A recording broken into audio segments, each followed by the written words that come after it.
আসসালামু আলাইকুম। আমি আফসানা কুকিং থেকে আফসানা। আপনার জন্য আজকে সুন্দর একটি রেসিপি নিয়ে এসেছি, তেঁতুল চা রেসিপি। প্রথমে আমি একটা হাঁড়িতে পরিমাণ মতো পানি দিয়ে 5 থেকে 7 মিনিট জাল করে নেব এবং একটা পাত্রে পরিমাণ মতো তেঁতুল, বিট লবণ এবং পরিমাণ মতো চিনি দিয়ে এর মধ্যে কাঁচামরিচ দিয়ে সামান্য একটু পানি দিয়ে ভালোভাবে মিক্স করে নিব। মিক্স করা হয়ে গেলে এর মধ্যে থেকে তেঁতুলের বিচিগুলোকে আমি ছাড়িয়ে নিব।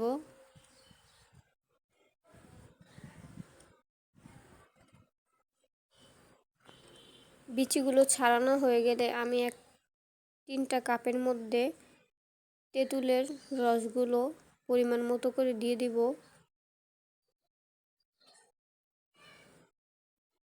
দেওয়া হয়ে গেলে আমি ফুটানো পানিটার মধ্যে পরিমাণ মতো চা পাতা দিয়ে 5 থেকে 10 সেকেন্ড জাল করে নেব এবং জাল করা হয়ে গেলে তেঁতুলের মিশ্রণগুলোর মধ্যে গরম ফুটানো চা পাতার পানিগুলো দিয়ে দিব। দিয়ে ভালোভাবে মিক্স করে নিব।